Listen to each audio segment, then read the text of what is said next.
स्वागत छ यहाँहरूलाई नेपाल अनलाइन स्कुलको युट्युब च्यानलमा। कक्षा 12को सामाजिक अध्ययन तथा जीवनोपयोगी शिक्षा भन्ने जुन विषय छ, त्यो विषयभित्र रहेको इकाइ 1मा पर्ने सामाजिक तथा जीवनोपयोगी शिक्षाको अवधारणा अन्तर्गत पर्ने पाठ 2मा रहेको जीवनोपयोगी शिक्षा, जीवनोपयोगी सिप र स्वस्थ जीवनशैली बिचको अन्तर्सम्बन्धको बारेमा हामीले यो भिडियोमा चर्चा गर्न गइरहेका छौँ। र विशेष गरेर चाहिँ हामीले यो भिडियोमा जीवनोपयोगी शिक्षा भनेको के हो, त्यस्तै गरी जीवनोपयोगी सिप भनेको के हो र स्वस्थ जीवनशैली चाहिँ हामीले कसरी अपनाउन सक्छौँ र यो बिचमा कसरी सम्बन्धहरू रहेको छ, एक आपसमा चाहिँ कसरी अन्तर्सम्बन्धित छन् यिनीहरू हो, त्यसको बारेमा चाहिँ हामीले यो भिडियोमा चर्चा गर्नेछौँ। र त्यो साथसाथै पूर्वीय र चाहिँ पश्चिमी जुन मान्यताहरू छ हो, त्यसको बारेमा पनि अध्ययन गर्छौँ।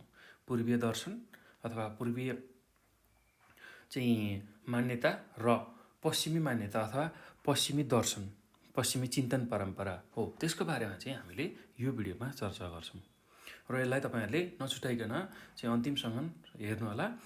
र अब यो पाठमा भएको सार कुराहरूलाई मैले लिएर आएको छु यो भिडियो मार्फत।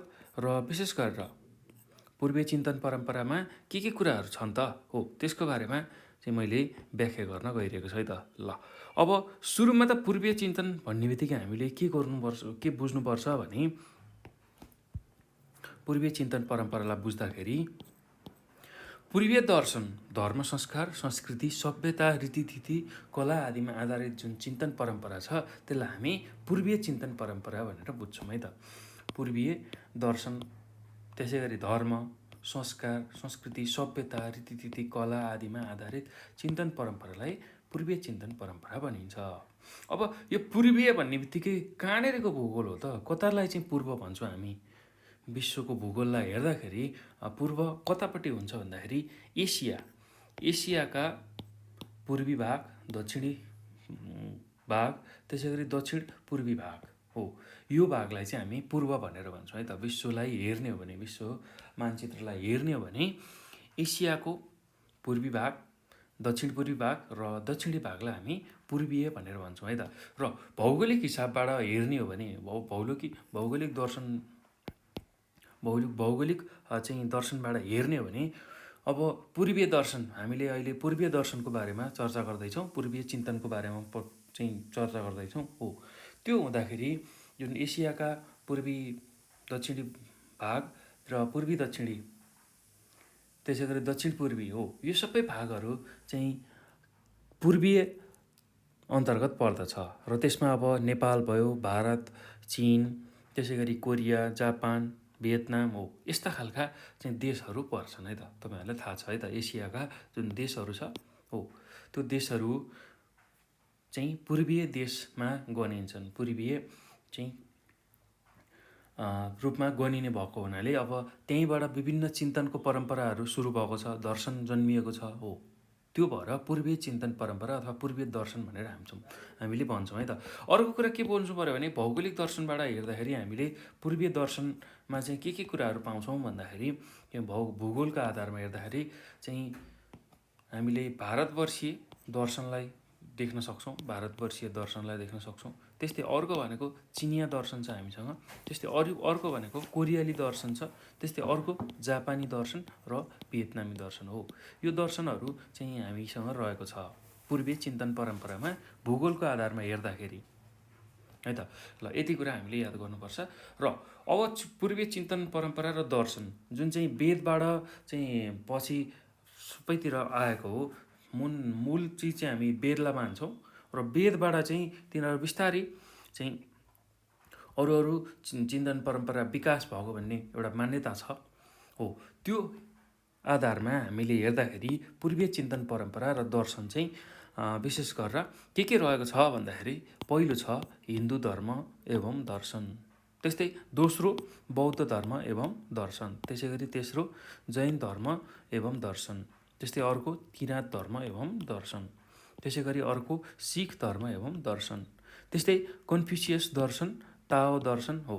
यो चाहिँ पूर्वीय चिन्तन परम्परा र दर्शन अन्तर्गत पर्दछन्। ल, यति कुरा हामीले यसमा जान्न पर्यो। अब अर्को कुरा, हामीले पूर्वीय चिन्तन परम्परामै के कुरा बुझ्नुपर्छ भन्दाखेरि पूर्वीय चिन्तन परम्परामा चाहिँ विशेष गरेर मानव जुन चरित्र छ त्यसलाई चाहिँ एकदमै निकै महत्त्वको साथ हेरिन्छ। एकदम निकै महत्त्व राख्छ है मानव चरित्रले। उसको चरित्र कस्तो छ भन्ने कुराले चाहिँ सबै कुराहरू निर्धारण गर्छ। पूर्वीय चिन्तन परम्परामा यस्तो खालको चाहिँ प्रावधान रहेको छ। र यो मानव चरित्र जुन छ हो त्यो चाहिँ विशेष गरेर त्यसमा चाहिँ के को प्रभाव हुन्छ भन्दाखेरि चाहिँ धर्म, संस्कार, संस्कृति, शिक्षा, कला, सिप, सामाजिकरण आदिमा चाहिँ यसले चाहिँ प्रत्यक्ष प्रभाव पारेको हुन्छ। यो जुन मानव चरित्र छ त्यसले चाहिँ हाम्रो धर्म, संस्कृति, त्यसै गरी संस्कार, शिक्षा, कला, सिप, सामाजिकरण हो यस्तो खालको कुरामा चाहिँ एकदम ठुलो प्रभाव पारेको हुन्छ। यो कुरा हामीले बुझ्नुपर्छ।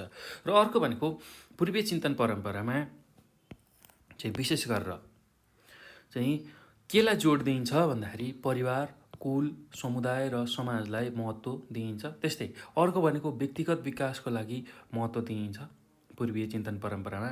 त्यस्तै सामूहिकता, समन्वय र सहकार्यमा चाहिँ जोड दिइन्छ। समूहमा काम गर्ने, मिलेर काम गर्ने, सहकार्य गर्ने हो यस्तो कुरामा जोड दिइन्छ। त्यस्तै अर्को भनेको प्रकृतिसँग तादात्म्यता राख्ने, अर्थात् प्रकृतिसँग जोडिने। कसरी हुन्छ प्रकृतिसँग जोडिने? चाहे त्यो कृषि गरेर होस्, चाहे प्रकृतिसँगै नजिक रहने कोसिस गरिन्छ। अर्को भनेको पर्यावरण मैत्री एवं पारिस्थितिक प्रणाली, सापेक्ष जीवनशैली आदिमा जोड दिने। पर्यावरण मैत्री हाम्रो अगाडि रहेको पर्यावरण अनुसारको चाहिँ र त्यस्तै पारिस्थितिक प्रणाली चाहिँ मिलाएर त्यही अनुसारको चाहिँ जीवनशैली अपनाउने, प्राकृतिक जीवनशैली अपनाउने हो। यस्तो खालको कुरा चाहिँ कहाँ हुन्छ भन्दाखेरि चाहिँ विशेष गरेर पूर्वीय चिन्तन परम्परामा रहेको छ हो। पूर्वीय चिन्तन परम्पराले यी कुराहरूलाई जोड दिएको छ। र अर्को कुरा, अब पूर्वीय चिन्तन परम्परालाई चाहिँ हामीले चर्चा गर्दाखेरि अब वैदिक चिन्तन परम्परालाई हामीले भुल्नुहुन्न। वैदिक चिन्तन परम्परामा चाहिँ हामीले के कुरा बुझ्नुपर्छ भन्दाखेरि वैदिक चिन्तन परम्परा भनेको वेदबाट आएको चिन्तन परम्परा भनेर हामीले बुझ्छौँ। वैदिक भन्ने बित्तिकै वेदबाट चाहिँ वेदकालीन समयबाट चाहिँ सुरु भएको चिन्तन परम्परा भनेर हामीले बुझ्नुपर्ने हुन्छ। र वैदिक चिन्तन परम्पराको चाहिँ मुख्य सन्देश के छ त भन्दाखेरि यसले चाहिँ विशेष गरेर सत्यको अवलम्बन गर, धर्मको धारणा गर र पालना गर। सत्यको अवलम्बन गर भनेको छ हामीले सत्यलाई चाहिँ अगाल्नु पर्यो, त्यस्तै धर्मको धारणा गर्नु पर्यो र अर्को भनेको त्यसको पालना गर्नु पर्यो हो। यो कुरा चाहिँ वैदिक चिन्तन परम्पराले हामीलाई दिएको चाहिँ सन्देश हो। र अर्को के कुरा बुझ्नुपर्छ भने हामीले अब धर्मको अर्थ बुझ्नुपर्छ। धर्म भनेको के हो? यसको अर्थ भनेको विशेष गरेर धारणा अथवा कर्तव्य, प्राकृतिक गुण, चरित्र हो। यसैलाई हामी चाहिँ विभिन्न चाहिँ तरिकाले व्याख्या गर्न सक्छौँ है त। धर्मलाई गुण पनि भन्न सक्छौँ, प्राकृतिक गुण भनेर भन्न सक्छौँ, अथवा कर्तव्य पनि भन्न सक्छौँ, अथवा धारणा पनि भन्न सक्छौँ, चरित्र पनि भन्न सक्छौँ। यो चाहिँ विशेष गरेर कस्तो खालको परिस्थिति छ त्यो अनुसार चाहिँ यो धर्मको अर्थहरू चाहिँ लाग्छ है त। यो कुरा हामीले बुझ्नुपर्छ।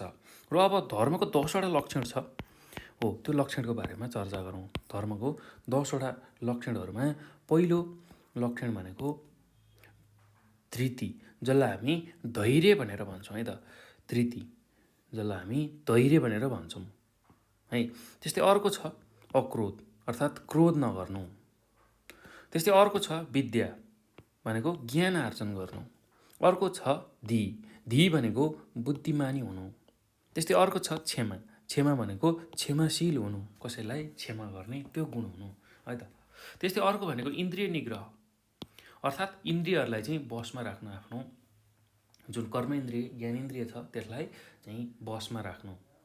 त्यस्तै अर्को छ सत्य भनेको मन, वचन, कर्मबाट सत्यको पालना गर्नु।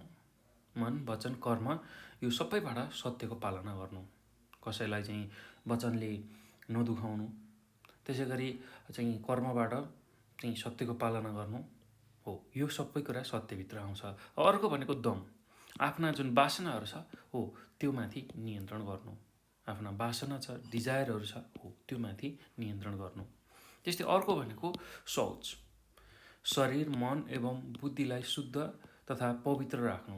शरीर, मन एवं बुद्धिलाई शुद्ध एवं पवित्र राख्नु। त्यस्तै अर्को छ अस्तेय। अस्तेय भनेको चोरी नगर्नु अथवा आफ्नो अधिकार नभएको वस्तुहरू नलिनु। चोरी नगर्नु, नगराउनु, आफ्नो अधिकारमा चाहिँ नभएको वस्तुलाई नलिनु हो। यो कुराहरू चाहिँ धर्मको लक्षण अन्तर्गत पर्दछ। र अब अर्को कुरा हामीले यसमा यो पाठमा के जान्नुपर्छ भन्दाखेरि चाहिँ वैदिक परम्पराको मूल सन्देश हामीले बुझ्नुपर्ने हुन्छ। वैदिक परम्पराको चाहिँ मूल उपदेश के हो त? वैदिक परम्परा त हामीले चर्चा गऱ्यौँ हो। यसले चाहिँ के चाहिँ सन्देश दिन्छ त हामीलाई? यसबाट हामीले के सिक्न सक्छौँ भन्दाखेरि वैदिक परम्पराबाट हामीले माता पिता गुरुलाई देवतुल्य मानी सम्मान गर्नुपर्ने कुरा सिक्छौँ। त्यस्तै आत्मज्ञानका लागि सधैँ प्रयत्न गर्ने। आत्मज्ञानका लागि सधैँ प्रयत्न गर्ने। त्यस्तै सबै प्राणीलाई दया गर, परोपकार गर भन्ने चाहिँ सन्देश छ। हामीले मातापिता गुरुलाई देवतुल्य मानेर सम्मान गर्नु पऱ्यो, आदर गर्नु पऱ्यो। आत्मज्ञान भनेको म यहाँ किन आएँ, मेरो संसारमा आउनुको उद्देश्य के हो, म के को लागि जन्मेको, मेरो वास्तविक स्वरूप के हो यो कुराको खोज्नु हो। यसको बारेमा खोज्नुलाई हामी आत्मज्ञानका लागि प्रयत्न गर भनेर भन्न सक्छौँ। त्यस्तै सबै प्राणीलाई दया माया गर्ने, परोपकार गर्ने।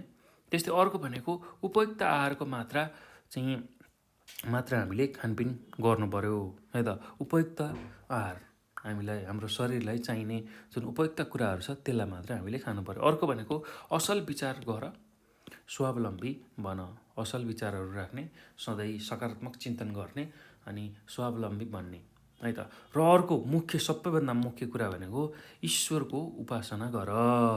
मुख्य भनेको ईश्वरको उपासना गर्नु पर्यो, भगवान भक्ति गर्नु पर्यो, ईश्वरको उपासना गर्नु पर्यो हो। यो चाहिँ वैदिक परम्पराको मूल सन्देश हो। र वैदिक परम्पराले के भन्छ भन्दाखेरि विशेष गरेर के कुरामा जोड दिन्छ भन्दाखेरि चाहिँ विशेष गरेर वैदिक परम्पराले चाहिँ शारीरिक रूपमा स्वस्थ हुनु पर्यो, शारीरिक स्वास्थ्यलाई बढी जोड दिन्छ। त्यसै गरी मानसिक स्वास्थ्य र आध्यात्मिकता हो। यो तीनवटा कुरामा चाहिँ विशेष गरेर चाहिँ वैदिक परम्पराले जोड दिन्छ। शारीरिक स्वास्थ्य, मानसिक स्वास्थ्य, आध्यात्मिकतामा चाहिँ जोड दिन्छ। हाम्रो शरीर ठिक हुनु पर्यो, मन ठिक हुनु पर्यो र शरीर र मन ठिक भइसकेपछि मात्र आत्मा ठिक हुन्छ भन्ने चाहिँ कुरा चाहिँ वैदिक परम्परामा छ है त। र अब यो शरीरलाई स्वस्थ बनाउन, मनलाई स्वस्थ बनाउन र आत्मालाई स्वस्थ बनाउन चाहिँ के गर्न सकिन्छ, जसको लागि हामीले के गर्नुपर्ने हुन्छ भन्दाखेरि चाहिँ शौच, शुद्धता, शरीरको, मनको हो। यो शुद्धता हुनुपर्छ। शरीरका सबै अङ्गहरूको, मनको, यसको शुद्धता हुनु पऱ्यो। त्यस्तै आहार विहारमा चाहिँ हामीले चाहिँ ध्यान पुर्याउनु पऱ्यो। के खाने, कस्तो विचार गर्ने, कस्तो चिन्तन गर्ने, कसरी कुन भोजन खाँदाखेरि स्वस्थ भइन्छ हो। यी कुराहरूको बारेमा चाहिँ हामीले जोड दिनु पऱ्यो है त। र शारीरिक, मानसिक र आध्यात्मिकतामा जोड दिनको लागि अर्थात् त्यो प्राप्त गर्नको लागि हामीले शुद्धता, त्यसै गरी आहार विहार, यज्ञ, उपासना, यज्ञका पद्धति र विधिको बारेमा हामीलाई थाहा हुनुपर्छ। यज्ञ गर्ने, उपासना गर्ने, यज्ञका पद्धति र विधिको बारेमा हामीलाई थाहा हुनुपर्छ। र अर्को कुरा, हाम्रो जीवनको पुरुषार्थ, अब यो जुन शारीरिक स्वास्थ्य, मानसिक स्वास्थ्य र आध्यात्मिकतामा जुन कुरामा जोड दिएको छ वैदिक परम्पराले हो, त्यही अनुरूप हाम्रो जीवनको पुरुषार्थ भनेको चाहिँ 4वटा छ: धर्म, अर्थ, काम र मोक्ष। र यो नै मानव जीवनको लक्ष्य हो। यो नै मानव जीवनको लक्ष्य हो। कसरी भन्दाखेरि अब सुरुमा त हामीले के गर्नुपर्छ? धर्म एउटा कुनै धर्मको हामीले पालना गर्नुपर्छ, जसलाई हामी स्वधर्म भनेर भन्न सक्छौँ। हिन्दू, बौद्ध यी सबै कुरा भनेको सम्प्रदाय अन्तर्गत पर्न आउँछन् है त। र वास्तविक धर्म भनेको आफ्नो मूल स्वरूप जुन आत्माको स्वरूप हुन्छ हो, त्यसमा आउनु पर्यो। हामी चाहिँ को हौँ, किन आएको छौँ यस संसारमा, हाम्रो बाँच्नुको औचित्य के हो र संसारमा चाहिँ किन जन्मिन्छ एउटा मान्छे, किन चाहिँ उसले विभिन्न कर्महरू गर्नुपर्ने हुन्छ हो। यी कुराहरूको बारेमा चाहिँ खोज्ने, यो कुरा धर्म अन्तर्गत पर्न आउँछ। ईश्वरको भक्ति गर्ने हो, यो कुराहरू धर्म अन्तर्गत पर्दछ। त्यस्तै अब अर्थ मानव जीवनलाई चाहिँ सरल रूपमा अगाडि बढाउनको लागि हामीलाई पैसाको आवश्यकता पर्छ। हो, त्यो पैसा कमाउने। अर्को भनेको काम। आफूले हामीले गर्नुपर्ने काम। अब यसको दुईवटा अर्थ लाग्छ। एउटा त हामीले जीवन गुजाराको लागि गर्नुपर्ने काम, र अर्को भनेको काम भनेको वासना, जसलाई हामी सेक्स भनेर भन्छौँ। हो यो। र अर्को भनेको मोक्ष, अर्थात् चाहिँ मान्छे चाहिँ मुक्त हुनको लागि, मान्छे सम्पूर्ण दुःख दर्दबाट मुक्त हुनको लागि जन्मिएको हो, र यो प्राप्त गर्नु नै उसको अन्तिम उद्देश्य हो। यी कुराहरूमा चाहिँ जीवनको पुरुषार्थ छ। हामीले जीवनमा गर्नुपर्ने पुरुषार्थ यही नै हो। धर्म, हामीले ज्ञान आर्जन गर्नु पऱ्यो। त्यस्तै अर्थ भनेको पैसा आर्जन गर्नु पऱ्यो। हामीसँग वासनाहरू छ, त्यसको परिपूर्ति गर्नु पऱ्यो। र अर्को भनेको हामी त्यसबाट मोक्षको यात्रामा निक्लिनु पऱ्यो। हो, यसरी चाहिँ मानवको जुन जीवन छ, हो त्यसको लक्ष्य यो भनेर चाहिँ हाम्रो वैदिक परम्परामा चाहिँ व्याख्या गरिएको छ। धर्म, अर्थ, काम र मोक्ष भनेर, है त। यति कुरा हामीले चाहिँ वैदिक परम्परा अन्तर्गत बुझ्नुपर्ने हुन्छ। अब वैदिक परम्परा पछि हाम्रो जुन पूर्वीय चिन्तन परम्परा छ, त्यसमा अर्को परम्परा हामीले अध्ययन गर्नुपर्ने छ, बौद्ध परम्परा। ल, अब बौद्ध परम्परा भन्ने बित्तिकै हामीले चाहिँ के बुझ्नुपर्छ भन्दाखेरि, विशेष गरेर गौतम बुद्धबाट चाहिँ प्रतिपादित जुन परम्परा छ, उनले सिकाएको मार्ग छ, हो त्यसको बारेमा बुझ्नुपर्ने हुन्छ। र गौतम बुद्धका अनुसार चाहिँ 4वटा आर्य सत्यहरू छन्। 4वटा आर्य सत्य छ। त्यस्तै 8वटा असल मार्ग छन्, जसलाई हामी आर्य अष्टाङ्गिक मार्ग भनेर भन्छौँ। जीवनलाई सरल बनाउनका लागि चाहिँ 8वटा असल मार्गहरू छ, जसलाई हामी आर्य अष्टाङ्गिक मार्ग भन्छौँ। र अर्को भनेको पञ्चशीलको उपदेश हो। यो कुरा चाहिँ बौद्ध परम्परामा चाहिँ प्राथमिकता साथ चाहिँ यसलाई हामीले लिन्छौँ र हेरिन्छ, है त। 4वटा आर्य सत्य छ, 8वटा असल मार्ग छ, जसलाई हामी आर्य अष्टाङ्गिक मार्ग भन्छौँ, र पञ्चशीलको चाहिँ उपदेश छ। हो, अब आर्य सत्यको जुन सङ्कल्प छ, त्यो चाहिँ विशेष गरेर बौद्ध दर्शनको मूल सिद्धान्त हो। र बुद्ध दर्शन अथवा बौद्ध दर्शनको मूल सिद्धान्त के हो भन्दाखेरि, यो आर्य सत्य जुन छ, हो त्यो सत्यको चाहिँ हामीले सङ्कल्प गर्ने, त्यो सत्यलाई स्वीकार्ने, है त। बौद्ध दर्शनको मूल सिद्धान्त भनेको आर्य सत्यको चाहिँ हामीले सङ्कल्प गर्ने। ल, अब के हो त त्यो 4वटा आर्य सत्य, त्यसको बारेमा बुझौँ, है त। 4वटा आर्य सत्य भनेको, पहिलोमा विशेष गरेर संसारमा दुःख छ, संसारमा प्रत्येक क्षण दुःख छ। त्यस्तै अर्को भनेको दुःखको कारण छन्, दुःख हुनुको कारण छन्। अब यसमा विभिन्न कारण हुनसक्छ। कसैको चाहिँ इच्छा नै सबभन्दा ठुलो दुःखको कारण भनेर मानिन्छ, लिइन्छ। त्यो लगायत अन्य पनि कुराहरू छन्। आफ्नो विचार पनि दुःखको कारण हो। आफ्नै विचारबाट मान्छे चाहिँ दुःखी हुन्छ। प्राय अरू चिजले भन्दा पनि, परिस्थिति र अन्य वातावरणले भन्दा पनि व्यक्ति चाहिँ विचारको कारणले, आफ्नै विचारको कारणले दुःखी हुन्छ, आफैले गर्ने विचारको कारणले दुःखी हुन्छ। यो कुरा हामीले बुझ्नु पऱ्यो। त्यस्तै अर्को भनेको 4वटा आर्य सत्यमा दुःखको निवारण छ। अब यो जुन दुःख उत्पन्न हुन्छ, हो यो दुःखको चाहिँ समाधान छ, निवारण छ। र अब दुःख निवारणको लागि चाहिँ फेरि अष्टाङ्गिक मार्ग छ भनेर यसरी 4वटा आर्य सत्यको बारेमा चाहिँ हामीलाई व्याख्या गरिएको छ, है त। ल, यो कुरा हामीले बुझ्नु पऱ्यो। चाहिँ गौतम बुद्धले पत्ता लगाएको 4वटा आर्य सत्यमा संसारमा दुःख छ, प्रत्येक ठाउँ प्रत्येक क्षणमा दुःख छ। त्यसै गरी दुःखको कारण छन्। अब दुःखको कारण चाहिँ विभिन्न हुनसक्छ।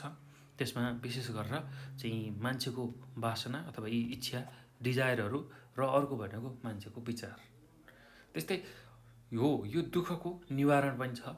तेस्रो आर्य सत्यको बारेमा चर्चा गर्दा दुःखको निवारण छ, र दुःख निवारणको लागि अष्टाङ्गिक मार्ग छ। हो, अब यही आर्य अष्टाङ्गिक मार्गको बारेमा हामी चर्चा गरौँ, है त। ल, के हो त आर्य अष्टाङ्गिक मार्गमा चाहिँ के कुराहरू गर्नुपर्छ हामीले भन्दाखेरि, आर्य अष्टाङ्गिक मार्ग अन्तर्गत हामीले चाहिँ के गर्नुपर्छ भन्दाखेरि, सम्यक दृष्टि राख्नुपर्छ। सम्यक दृष्टि भनेको 4वटा जुन आर्य सत्य छ, त्यसमा हामीले विश्वास गर्नु पऱ्यो। संसारमा दुःख छ, दुःखको कारण छ, दुःखको निवारण पनि छ र चाहिँ अर्को भनेको त्यसको लागि आर्य अष्टाङ्गिक मार्ग छ अथवा दुःख चाहिँ मुक्तिको अवस्था छ भनेर पनि त्यसलाई भन्न सक्छौँ हामी है त। ल यति कुरा चाहिँ हामीले बुझ्नु पऱ्यो। आर्य अष्टाङ्गिक मार्गमा पहिलो भनेको सम्यक दृष्टि हुनु पऱ्यो। अर्को हाम्रो भनेको सम्यक सङ्कल्प हुनु पऱ्यो। सम्यक सङ्कल्प हुनु पऱ्यो र यसमा के हुन्छ भन्दाखेरि मानसिक र नैतिक विकासको चाहिँ हामीले प्रतिज्ञा गर्नुपर्ने हुन्छ। मनको र आफ्नो चरित्र नैतिकताको विकासको प्रतिज्ञा गर्ने। त्यस्तै अर्को भनेको सम्यक वाक भनेको बोली है त। हानि हुने कुराहरू, हानिकारक कुराहरू नबोल्ने र झुटो नबोल्ने कुरा सम्यक वाक अन्तर्गत पर्दछन्। त्यस्तै अर्को आर्य अष्टाङ्गिक मार्गमा सम्यक कर्म छ, अर्थात् हानि हुने कर्म नगर्ने, आफूलाई चाहिँ हानि बनाउने अथवा हानि पुर्याउने चाहिँ त्यस्तो खालको कर्म हामीले गर्नु भएन। अर्को भनेको सम्यक जीविका। सम्यक जीविका भन्ने बित्तिकै कुनै पनि स्पष्ट वा अस्पष्ट हानिकारक पेसा व्यवसायलाई चाहिँ हामीले नगर्ने। कुनै पनि स्पष्ट र अस्पष्ट जुन हानिकारक पेसाहरू छ, व्यवसाय हो, यो कुराहरू नगर्ने। त्यस्तै अर्को भनेको सम्यक प्रयास। आर्य अष्टाङ्गिक मार्गको अर्को भनेको सम्यक प्रयास र आफूले आफैलाई सुधार्ने कोसिस गर्नु। आफूले आफैलाई सुधार्ने कोसिस गर्नु। त्यस्तै अर्को भनेको सम्यक स्मृति। स्पष्ट ज्ञानले देख्न सक्ने मानसिक योग्यता प्राप्त गर्ने कोसिस गर्नु। सम्यक स्मृतिमा चाहिँ स्पष्ट ज्ञानबाटै चाहिँ देख्न सक्ने त्यस्तो खालको मानसिक योग्यतालाई हामी चाहिँ सम्यक स्मृति भनेर भन्छौँ है त। र अर्को भनेको सम्यक समाधि। सम्यक समाधि जसलाई हामी निर्माण प्राप्त गर्ने कोसिस गर्नु भनेर भन्छौँ। र यसलाई अब समाधि भन्दाखेरि हामीले चाहिँ मान्छे मुक्त भएको अवस्था पनि भनेर बुझ्न सक्छौँ। सम्पूर्ण विचारहरूबाट मुक्त भएको भनेर हामीले बुझ्न सक्छौँ। हो, यो स्थिति चाहिँ हासिल हाम्रो जीवनको उद्देश्य अन्तर्गत पर्छ भनेर हामीले बुझ्नुपर्ने हुन्छ र यो कुराहरू चाहिँ आर्य अष्टाङ्गिक मार्ग अन्तर्गत पर्छन्। अब यो पछि पञ्चशीलको बारेमा चर्चा गरौँ। बुद्धबाट चाहिँ आएको कुरा भनेको 4वटा आर्य सत्य, त्यस्तै गरी अष्टाङ्ग मार्ग, आर्य अष्टाङ्गिक मार्ग र पञ्चशील हो। अब पञ्चशील भनेको 5वटा चाहिँ यसमा नियमहरू छ। हो, त्यो नियमबाट चाहिँ हामीले हाम्रो जीवनलाई अगाडि यो नियममा बसेर चाहिँ हाम्रो जीवनलाई चाहिँ हामीले अगाडि बढाउन सक्छौँ है त। त्यो नियमहरू के छ भन्दाखेरि पञ्चशीलको नियममा पहिलो छ प्राणी हिंसा नगर्ने, प्राणीहरूको हिंसा नगर्ने। त्यसै गरी दोस्रो भनेको झुटो नबोल्ने। त्यस्तै अर्को भनेको चोरी नगर्ने। त्यसै गरी अर्को भनेको बेविचार नगर्ने, कसैप्रति नराम्रो नसोच्ने। हो, त्यस्तै अर्को भनेको मद्यपान नगर्ने।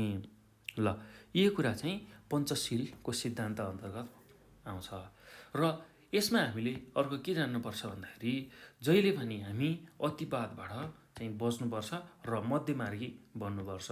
र बुद्धको चाहिँ सिद्धान्तमा मध्यमार्गी सिद्धान्त पनि हो। र अब सबै कुरा अति हामीले गर्न हुन्न, अतिवादमा हामी जान हुन्न, तर मध्यमार्गी हामी बन्नुपर्ने हुन्छ है त। र यसमा अब यसलाई अझ बुझ्दाखेरि थोरै म यसको इक्जाम्पल दिएर तपाईँहरूलाई चाहिँ म क्लियर गराउँछु। जस्तै कि अब अतिवादबाट बच्ने, जस्तै कि प्राणी हत्या नगर्ने, अब प्राणी हिंसा नगर्ने भनेर भन्यो हो, यो एकदमै सही कुरा हो।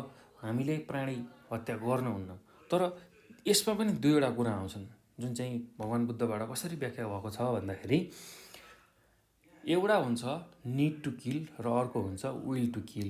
एउटा चाहिँ मार्नै पर्ने हुन्छ, अर्को चाहिँ हामीले जुन हाम्रो इच्छाबाट व्यक्त भएको कुराहरू गऱ्यौँ भने त्यसलाई विल टु किल भनेर भन्छौँ। र निड टु किल भनेको जस्तै कि अब टोइलेट सफा गर्दाखेरि त्यहाँ ब्याक्टेरिया हुन्छन्, भाइरसहरू हुन्छन्, हो, त्यो मर्छ, त्यो मार्नै पर्छ, किनभने त्यसलाई मारिएन भने त्यसले हामीलाई असर गर्छ। र अर्को भनेको अब जानी कुनै प्राणीहरूको हत्या गरियो, चाहिँ हत्या गर्ने उद्देश्यले त्यसलाई चाहिँ दुःख दियो, मारियो भने त्यसलाई चाहिँ हामी विल टु किल भनेर भन्छौँ। हो, त्यो चाहिँ हामीले गर्नु भएन। र जहिले पनि हो यसरी अतिवादबाट चाहिँ बचेर हामी मध्यमार्ग बन्नुपर्छ भन्ने चाहिँ पञ्चशीलको आधारमा चाहिँ बुद्धले व्याख्या गरेका छन् है त। ल, यो कुरा हामीले चाहिँ बुझ्नुपर्ने हुन्छ। अब बुद्धको सन्देश के छ भन्दाखेरि बुद्धको सन्देश भनेको विशेष गरेर कुनै पनि कुरामा अन्धविश्वास नगरी आफैले परीक्षण वा अनुभव गरेर मात्र विश्वास गर्नुपर्छ। उनको अन्तिम उद्देश्य, अन्तिम सन्देश भनेको हाम्रो लागि चाहिँ कुनै पनि कुरामा चाहिँ विश्वास नगरी आफै त्यसलाई अनुभव अथवा परीक्षण गरेर मात्र त्यसको चाहिँ विश्वास गर्नुपर्छ। कुनै कुरामा चाहिँ अन्धविश्वास नराखिकन आफूले त्यसलाई परीक्षण गरिसकेपछि अनुभव गरिसकेपछि मात्र त्यसको विश्वास गर्नुपर्छ भनेर चाहिँ भगवान् बुद्धले चाहिँ यो सन्देश दिनुभएको छ है त। र अर्को कुरा हामीले अब के बुझ्नुपर्छ भन्दाखेरि हिन्दू, बौद्ध लगायत जैन, किराँत, कन्फ्युसियस, ताओ आदि सबैले चाहिँ जीवनोपयोगी शिक्षा, जीवनोपयोगी सिप र स्वस्थ जीवनशैलीलाई चाहिँ जोड दिएका छन्। हिन्दू, बौद्ध लगायत चाहिँ जुन अरू परम्पराहरू छ, जुन चाहिँ पूर्वीय चिन्तन परम्परा अन्तर्गत आउँछ, जस्तै कि जैन, किराँत, कन्फ्युसियस, ताओ हो, यी सबैले चाहिँ जीवनोपयोगी शिक्षा अर्थात् जीवनमा काम लाग्ने विभिन्न खालको शिक्षा छ। त्यस्तै जीवनशैली, त्यस्तै गरी अर्को भनेको जीवनोपयोगी सिप, त्यस्ता खालका सिप जुन चाहिँ मानव जीवनलाई सरल, सहज र सफल बनाउनको लागि आवश्यक पर्छ हो। त्यसमा र हामी कसरी स्वस्थ भएर रहन सक्छौँ त्यो जीवनशैलीलाई चाहिँ जोड दिएको छ। यी सबै कुराहरूले पूर्वीय चिन्तन परम्पराले जीवनोपयोगी शिक्षा, जीवनोपयोगी चाहिँ सिप र स्वस्थ जीवनशैलीलाई जोड दिएका छन्। यो कुरा हामीले यसमा बुझ्नुपर्छ। र यसरी स्वस्थ जीवनशैली बनाउनको लागि हामीले के कुरामा चाहिँ जोड दिनुपर्छ भन्दाखेरि विशेष गरेर आहार विहार, हामीले के खाने, के गर्ने हो, त्यो त्यसै गरी कस्तो खालको विचार गर्ने, कस्तो खालको जीवनशैली अपनाउने, त्यस्तै हाम्रो दैनिक व्यवहार हो, त्यसै गरी स्वस्थ चिन्तनलाई चाहिँ महत्त्व दिएको छ स्वस्थ जीवनशैली बनाउनको लागि। ल यति कुरा चाहिँ हामीले पूर्वीय चिन्तन परम्परामा बुझ्नुपर्ने हुन्छ। अब यो पछि चाहिँ हामीले पाश्चात्य चिन्तन परम्पराको बारेमा चर्चा गर्नेछौँ। पाश्चात्य चिन्तन परम्परामा के कुराहरू आउँछन् भन्ने कुरामा अब पाश्चात्य चिन्तन परम्पराको बारेमा चर्चा गर्दाखेरि हामीले चाहिँ के बुझ्नुपर्छ भन्दा सुरुमा त पाश्चात्य शब्दलाई बुझ्नुपर्छ। अब पाश्चात्य केलाई भनिन्छ भन्दाखेरि जुन चाहिँ युरोप र अमेरिकालाई चाहिँ हामीले पाश्चात्य भनेर चाहिँ भन्छौँ है त। पाश्चात्य भनेको हाम्रो यता एसियाका देशहरूलाई हामी चाहिँ पूर्वीय भनेर भन्छौँ भने उता युरोप अमेरिकाको चाहिँ देशहरूलाई हामी पाश्चात्य जगत भनेर भन्छौँ है त।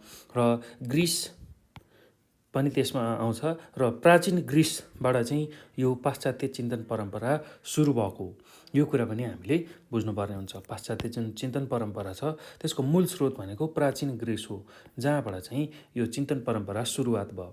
अब कसरी सुरुवात भयो, कसले यसलाई चाहिँ सुरु गरे भन्दाखेरि चाहिँ यसको चाहिँ सबैभन्दा पहिला यसलाई सुरु गर्ने दार्शनिकहरू भनेको सोक्रेटिस, जसलाई हामी सुकरात भनेर भन्छौँ, त्यसपछि प्लेटो र एरिस्टोटल, जसलाई हामी अरस्तु भनेर भन्छौँ, र सोक्रेटस जसलाई सुकरात भनेर भन्छौँ हो, त्यहाँबाट चाहिँ यो सुरुवात भएको अर्थात् पाश्चात्य चिन्तन परम्परा सुरु भएको भनेर हामीले बुझ्नुपर्ने हुन्छ। र अर्को यसमा बुझ्नुपर्ने कुरा भनेको जुन सुकरात अथवा सोक्रेटस छन् हो, सोक्रेटसको चाहिँ शिष्यका रूपमा चाहिँ प्लेटो रहेका छन् र प्लेटोको शिष्यको रूपमा चाहिँ एरिस्टोटल रहेका छन्। यो कुरा हामीले बुझ्नुपर्छ है त। र विशेष गरेर चाहिँ सोक्रेटसको शिष्य प्लेटो र प्लेटोको शिष्य चाहिँ एरिस्टोटल हुन्। र यसरी चाहिँ पाश्चात्य दर्शन सुरु भयो। र पाश्चात्य दर्शनको आधारशिला भनेको विशेष गरेर के हो भन्दाखेरि सोक्रेटसको तार्किक बहसको शैली। सोक्रेटसले जुन सुकरातले सुरु गरे हो, उनले तर्कसहित चाहिँ कुनै पनि चिजलाई बहस गर्ने त्यस्तो खालको चाहिँ शैलीको विकास गरेका थिए हो, जुन चाहिँ पाश्चात्य दर्शनको आधारशिला हो। र आज पनि अब पाश्चात्य जगतबाट हाम्रो जुन विज्ञान र प्रविधि चाहिँ विकास भइरहेको छ हो, त्यसमा पनि विशेष गरेर तर्क र साइन्समा अथवा टेक्नोलोजीमा जहिले पनि तर्कले काम गर्छ। कसरी भयो, किन भयो हो, यो कुरा आजै पनि कायम छ है त। पाश्चात्य चिन्तन परम्पराको यो कुरा चाहिँ तार्किक बहस शैली आज पनि कायम छ भनेर हामीले बुझ्नुपर्ने हुन्छ। र अर्को अब प्लेटोको बारेमा चर्चा गर्दाखेरि विशेष गरेर प्लेटो को जुन दर्शन छ, उनको दर्शनलाई आदर्श चाहिँ दर्शन अथवा चाहिँ एकदम राम्रो दर्शनको रूपमा हेरिन्छ। किनभने उनले चाहिँ विशेष गरेर पाश्चात्य चिन्तन परम्परालाई अगाडि बढाउँदाखेरि चाहिँ दर्शनलाई बढी जोड दिएको पाउँछौँ हामी। र उनले के भन्छन् भन्दाखेरि दार्शनिक शासन नभएसम्म, अर्थात् दार्शनिकहरूले चाहिँ शासन नगरेसम्म चाहिँ आदर्श चाहिँ शासन हुन सक्दैन अथवा आदर्श शासक हुन सक्दैन। दार्शनिक शासन नै सबैभन्दा राम्रो शासन हुनसक्छ। र जो मान्छे दार्शनिक छ, दर्शनमा आधारित छ, सत्यलाई देख्न सक्छ, हो त्यो मान्छेले मात्र राम्रो तरिकाले देशमा शासन गर्न सक्छ भन्ने अवधारणालाई उनले चाहिँ विकास गरेको पाउँछौँ हामी, है त। र अर्को भनेको उनले नीतिशास्त्रको विकास गरेका छन्। पाश्चात्य चिन्तन परम्परालाई अगाडि बढाउने क्रममा नीतिशास्त्रको विकास गरे। त्यस्तै व्यवस्थित तरिकाले शिक्षालाई एकाडेमीको रूपमा स्थापना पनि प्लेटोले गरेका हुन्। जुन आजको हामीले युनिभर्सिटी, स्कुल, कलेजको कन्सेप्ट छ, यो चाहिँ विशेष गरेर प्लेटोको पालामा प्लेटोले चाहिँ यसलाई एकाडेमीको रूपमा स्थापना गरेको भनेर हामीले बुझ्न सक्छौँ। र प्लेटोको चाहिँ विशेष गरेर दर्शनमा जोड छ। दार्शनिक शासक नै आदर्श शासक बन्न सक्छ भन्ने उनको अवधारणा छ। त्यस्तै नीतिशास्त्रको उनले विकास गरेको पाउँछौँ हामी। र व्यवस्थित शिक्षा अथवा जुन एजुकेसन छ त्यसलाई चाहिँ एकाडेमीको रूपमा स्थापना पनि उनीबाटै भएको हो। यसरी चाहिँ पाश्चात्य चिन्तन परम्परा अगाडि बढेको देखिन्छ। त्यस्तै अब प्लेटोको शिष्य अरस्तु, जसलाई हामी चाहिँ एरिस्टोटल भनेर भन्छौँ, हो एरिस्टोटलले चाहिँ विशेष गरेर पाश्चात्य चिन्तन परम्परालाई अगाडि बढाउँदाखेरि चाहिँ के कुरा अगाडि सारे भन्दाखेरि भौतिक जगत र मानव समाजको चाहिँ उनले अध्ययन गरे। र त्यस्तै गरी प्रकृति विज्ञानका अनेकौँ शाखाहरूको चाहिँ उनले व्याख्या गरे। तर्कशास्त्र, दर्शनशास्त्र, नीतिशास्त्र, राजनीतिशास्त्र, कला तथा साहित्यको चाहिँ जुन चिन्तन छ त्यसलाई उनले अगाडि सारेका छन्। चाहिँ पाश्चात्य चिन्तन परम्परालाई अगाडि बढाउने क्रममा अरस्तुले यी कुराहरू गरेछन्, है त। र अर्को भनेको जुन जीवनोपयोगी शिक्षाहरू छ, हो त्यसमा उनले जोड दिएका छन्। जीवनोपयोगी शिक्षाहरूमा चाहिँ उनले योगदान पुर्याएका छन्। अब पाश्चात्य जुन चिन्तन परम्परा छ त्यसमा चाहिँ विशेष गरेर चाहिँ क्रिस्चियन मतको प्रभाव परेको थियो कुनै समयमा। र पछि अब बिस्तारै त्यहाँ जुन क्रिस्चियन मतको प्रभाव पर्दाखेरि क्रिस्चियनहरूले चाहिँ अलिकता चाहिँ के गरे भन्दाखेरि त्यो समयमा चाहिँ एक किसिमको दमन, मान्छेहरूलाई चाहिँ समाजमा एक किसिमको दमनहरू गरे, हो त्यो दमन गर्दाखेरि त्यसको पछि विरोध भएर बिस्तारै पाश्चात्य चिन्तन परम्परा चाहिँ वैज्ञानिक परम्परामा गयो र त्यस्तै खालको चिन्तन त्यहाँ सुरु भयो। र विशेष गरेर त्यो समय कहिले थियो भन्दाखेरि जसलाई हामी प्रबोध युग भनेर भन्छौँ र जसलाई हामी ज्ञानोद्दीपन पनि भनेर भन्छौँ। र विशेष गरेर युरोपमा चाहिँ वैज्ञानिक चिन्तन सुरु भएको, वैचारिक स्वतन्त्रता र मानव ज्ञानको सर्वोच्चता भएको जुन समय छ त्यसलाई हामी चाहिँ ज्ञानोद्दीपन अथवा प्रबोध युग भनेर भन्छौँ, हो। जब क्रिस्चियन मतको प्रभाव समाजमा परेको थियो त्यहाँ चाहिँ एक किसिमको फेरि विरोध भयो। त्यहाँ क्रिस्चियन मतले चाहिँ समाजका व्यक्तिहरूलाई दमन गर्यो। त्यो दमनलाई चाहिँ चिर्नको लागि चाहिँ यो वैज्ञानिक परम्परा र चिन्तन पनि सुरु भयो। र त्यो कहिले सुरु भयो भन्दाखेरि भौतिक विज्ञान र प्रविधिको विकास सँगसँगै चाहिँ वैज्ञानिक चिन्तन परम्परा चाहिँ सुरु भयो। र यसको परिणामस्वरूप चाहिँ के भयो भन्दाखेरि भौतिक विज्ञान र प्रविधिको विकासको परिणामस्वरूप चाहिँ विभिन्न वैज्ञानिक खोज हुन थाल्यो। त्यस्तै आधुनिक शिक्षाको चाहिँ कन्सेप्ट छ त्यो अगाडि बढ्यो। आधुनिक प्रविधि, त्यस्तै औद्योगिकरण, बजार, अर्थतन्त्र आदिको तीव्र विकास भयो। भौतिक विज्ञान र प्रविधिको विकासले के गर्यो भन्दाखेरि वैज्ञानिक खोजलाई अगाडि बढायो, तीव्र रूपमा विकास गरायो। आधुनिक शिक्षा, त्यसै गरी आधुनिक प्रविधि, औद्योगिकरण, बजार, अर्थतन्त्र आदिको चाहिँ तीव्र विकास भयो भनेर हामीले बुझ्नुपर्ने हुन्छ। र अब पाश्चात्य समाजमा चाहिँ के रहेको छ भन्दाखेरि चाहिँ मानवतावाद, मानवाधिकार, न्यून उपयोगितावाद र पर्यावरण मैत्री दृष्टिकोणको चाहिँ विकास हुँदै आएको छ। र अर्को पाश्चात्य समाजको एउटा नकारात्मक चाहिँ पक्ष के रहेको छ भन्दाखेरि चाहिँ पाश्चात्य समाजको नकारात्मक पक्षमा प्राकृतिक स्रोत र संसाधनको विनाशकारी दोहन तथा उपभोगवाद। र उनीहरू चाहिँ के गर्छन् भन्दाखेरि प्रकृतिका जुन स्रोत छ, र संसाधन छ त्यसलाई चाहिँ एकदम अत्याधिक दोहन र उपभोगवाद र जे कुरा पनि एकदमै चरम रूपमा उपभोग गर्ने हो, त्यो खालको चाहिँ परिपाटी छ। यो चाहिँ सबैभन्दा नराम्रो पक्ष हो पाश्चात्य जगतको। र अब अर्को कुरा के बुझ्नुपर्छ भन्दाखेरि हामीले बढ्दो बसाइसराइका कारणले चाहिँ पाश्चात्य देशहरूमा जातीय, सांस्कृतिक, भाषिक तथा अन्य प्रकारका विविधताहरूमा चाहिँ वृद्धि भइरहेको पनि हामीले बुझ्नुपर्ने हुन्छ। बढ्दो बसाइसराइको कारणले पाश्चात्य देशमा चाहिँ जातीय, सांस्कृतिक, भाषिक तथा अन्य विविधतामा वृद्धि भएको पाउँछौँ हामी। र त्यसै गरी चाहिँ अर्को के बुझ्नुपर्छ भन्दाखेरि हाम्रो अहिलेको वर्तमान समय छ, वर्तमान समयमा चाहिँ पूर्वीय र पाश्चात्य चिन्तन परम्परा कस्तो खालको चाहिँ भइरहेको छ, कसरी चाहिँ अगाडि बढिरहेको छ भनेर चाहिँ बुझ्दाखेरि हामीले के बुझ्न सक्छौँ भन्दाखेरि पूर्वीय चिन्तन परम्पराको विस्तार चाहिँ पश्चिमी समाजमा भइरहेको छ र पाश्चात्य चिन्तन परम्पराको विस्तार चाहिँ पूर्वीय समाजमा भइरहेछ। पूर्वका मान्छेहरूले पाश्चात्य जीवनशैलीलाई चाहिँ अपनाइरहेछन्, त्यसको सिको गर्दैछन् भने चाहिँ पाश्चात्य चिन्तन परम्पराको चाहिँ विस्तार चाहिँ पूर्वीय समाजमा भइरहेको छ र पूर्वीय चिन्तन परम्पराको चाहिँ विस्तार पाश्चात्य जगतमा अथवा पश्चिमी समाजमा भइरहेको छ। पूर्वका जुन धर्म, संस्कृति, त्यो रहनसहनलाई चाहिँ पश्चिमका देशहरूले चाहिँ अँगाल्दैछन्, त्यो कुराहरू चाहिँ स्वीकारिरहेछन् भने चाहिँ पाश्चात्य जगतमा भएका जुन आधुनिकतादेखि लिएर अन्य सबै कुराहरू चाहिँ पूर्वीय चिन्तन परम्पराका चाहिँ मान्छेहरूले अँगाल्दैछन्। हो, यसरी चाहिँ यो दुईटामा चाहिँ यस्तो खालको प्रभाव अहिलेको समयमा, वर्तमान समयमा परिरहेको छ। र अब अर्को कुरा हामीले यसमा बुझ्नै पर्ने कुरा भनेको पाश्चात्य समाजले चाहिँ पूर्वीय समाजबाट केही कुराहरू सिक्नुपर्छ। जस्तै कि के कुराहरू सिक्नुपर्छ भन्दाखेरि पश्चिमी देशहरूले पूर्वी देशहरूसँग चाहिँ आध्यात्मिकता, किनभने पूर्वलाई चाहिँ आध्यात्मिकताको चाहिँ मूल जननी भनेर लिइन्छ पूर्वी क्षेत्रहरूलाई। त्यस्तै अर्को भनेको पर्यावरण मैत्री आचार विचार, पर्यावरण मैत्री आचार विचार, पर्यावरणलाई चाहिँ ख्याल गरेर हामी त्यही अनुसार अगाडि बढ्छौँ। हो, त्यो कुराहरू चाहिँ पाश्चात्य समाजले स्वीकार्नुपर्छ र त्यसलाई सिक्नुपर्छ। र अर्को भनेको विविधतालाई सामञ्जस्य गर्ने दृष्टिकोण। हाम्रो पूर्वीय समाजमा धेरै कुराहरू छन्, धेरै विविधताहरू छ। हो, त्यसलाई एकै ठाउँमा चाहिँ बाँधिराखिएको छ, एकै ठाउँमा चाहिँ सामञ्जस्यता कायम गरिरहेको छ। हो, त्यो दृष्टिकोण चाहिँ पाश्चात्य समाजले सिक्नुपर्छ। हो, त्यसै गरी अब पूर्वीय समाजले पनि पाश्चात्य समाजबाट केही कुराहरू सिक्नुपर्ने हुन्छ। पूर्वीय समाजले पनि पाश्चात्य समाजबाट केही कुराहरू सिक्नुपर्ने हुन्छ।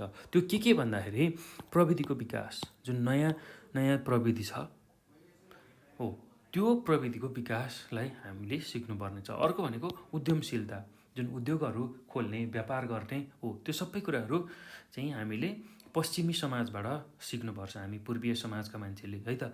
र अर्को भनेको परिणाममुखी कार्यपद्धति, र हाम्रो कार्यपद्धति चाहिँ परिणाममुखी त्यस्तो छैन। हो, त्यो परिणाममुखी हामीले काम गरेपछि त्यसको परिणाम देखिने खालको चाहिँ कार्यपद्धति हामीले सिक्नुपर्छ, है त, पश्चिमी समाजबाट। ल, यति कुरा हामीले यसमा बुझ्नुपर्छ। र अर्को भनेको चाहिँ पूर्वीय र पाश्चात्य जुन चिन्तन परम्परा छ, पूर्वीय र पाश्चात्य चिन्तन परम्परा जुन छ, हो, त्यो दुइटैलाई समन्वय गरी वैश्विक सामञ्जस्यता, सहकार्य एवं शान्ति प्रवर्धन गर्न सकिने जुन चाहिँ हाम्रो आजको आवश्यकता हो भनेर हामीले बुझ्नुपर्ने हुन्छ। पूर्वीय र पाश्चात्य जुन चिन्तन परम्परा छ, दुइटै चिन्तन परम्परालाई चाहिँ हामीले समन्वय गरी दुइटैलाई मिलाएर चाहिँ अगाडि बढ्यौँ भने विश्वमा शान्ति चाहिँ छाउँछ, शान्ति प्रवर्धन गर्न सकिन्छ भन्ने चाहिँ आजको आवश्यकता रहेको छ। र यो कन्सेप्टको साथ, यो अवधारणाको साथ हामी अगाडि बढ्नुपर्ने हुन्छ। हो, यति कुराहरू चाहिँ तपाईँहरूले चाहिँ यो पाठमा बुझ्नुपर्ने हुन्छ, विशेष गरेर चाहिँ पूर्वीय चिन्तन परम्परा र पश्चिमी चिन्तन परम्परा। हो, यति कुराहरू चाहिँ हामीले यसमा बुझ्नुपर्छ। र पूर्वीय चिन्तन परम्परा र पश्चिमी चिन्तन परम्परा, यो दुवैले चाहिँ हामीलाई जीवनोपयोगी जीवनोपयोगी शिक्षाहरू दिएको छ र स्वस्थ जीवनशैली कसरी अपनाउने त्यो कुराहरू पनि दिएको छ। यो कुरा चाहिँ हामीले बिर्सनु भएन, है त।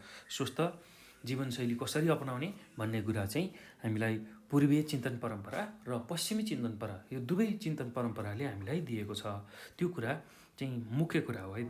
हामीले भुल्नै नहुने छुटाउनै नहुने कुरा भनेको यही नै हो। र अब पूर्वीय चिन्तन परम्परा र चाहिँ पश्चिमी चिन्तन परम्परामा चाहिँ जीवनोपयोगी शिक्षा, जीवनोपयोगी सिप र स्वस्थ जीवनशैलीको कस्तो खालको अन्तर सम्बन्ध रहेको छ भन्दाखेरि चाहिँ जीवनोपयोगी शिक्षाले चाहिँ आधुनिकताले समाजमा ल्याएको जुन तीव्र परिवर्तन छ त्योसँग घुलमिल हुन सिकाइरहेको छ। त्यस्तै अर्को भनेको चाहिँ यसले दैनिक जीवनमा आउने स्वास्थ्य समस्याको पहिचान गरी समाधानका उपायहरू खोज्न सहयोग गरिरहेको छ। त्यस्तै अर्को भनेको जीवनोपयोगी शिक्षाले चाहिँ विशेष गरेर मनोसामाजिक र मनोशारीरिक जुन क्षमता छ हो त्यसको अभिवृद्धि गराइरहेको छ, जसको कारण मान्छेहरूले आफ्नो क्षमता, मूल्य र दृष्टिकोणको विकास गरी सहजताका साथ चाहिँ कुनै पनि कामलाई सम्पन्न गर्न चाहिँ सकिरहेका छन् भन्ने हामीले बुझ्नुपर्ने हुन्छ। र अर्को भनेको जीवनोपयोगी शिक्षाले चाहिँ स्वस्थ व्यवहारका लागि उत्प्रेरणा जगाउने, त्यसै गरी आत्मविश्वास बढाउने हो, यो कुराहरू चाहिँ गरिरहेको छ। र अर्को भनेको विश्व स्वास्थ्य सङ्गठनका अनुसार चाहिँ जीवनोपयोगी शिक्षाले व्यक्तिमा लचकता, आत्मविश्वास, आत्मसचेतना विकास गरी चाहिँ उमा भएको नकारात्मक सम्वेकहरूलाई चाहिँ हटाउँछ हो, यो पनि गर्छ है त। त्यस्तै अर्को भनेको अब जीवनोपयोगी शिक्षाले चाहिँ स्वास्थ्य सचेतना चाहिँ जगाई बालबालिका र किशोर किशोरहरूको रोग, दुर्बलता तथा मृत्यु दरमा कमी ल्याएको छ। अर्को भनेको बालबालिका र किशोर किशोरहरूको जुन स्वास्थ्य अवस्था प्रवर्धन गर्नको लागि जीवनोपयोगी शिक्षा चाहिँ आवश्यक मानिन्छ, जीवनोपयोगी सिपहरू आवश्यक मानिन्छ। त्यस्तै जीवनोपयोगी सिपहरूको विकास भएपछि HIV एड्स, आत्महत्या, हिंसात्मक गतिविधि, लागु औषध दुर्व्यसनी तथा पर्यावरणीय जुन समस्याहरू छ, वातावरणीय समस्याहरू छ हो त्यसलाई नियन्त्रण गर्नु पनि सहयोग पुगेको छ भनेर हामीले बुझ्नुपर्ने हुन्छ।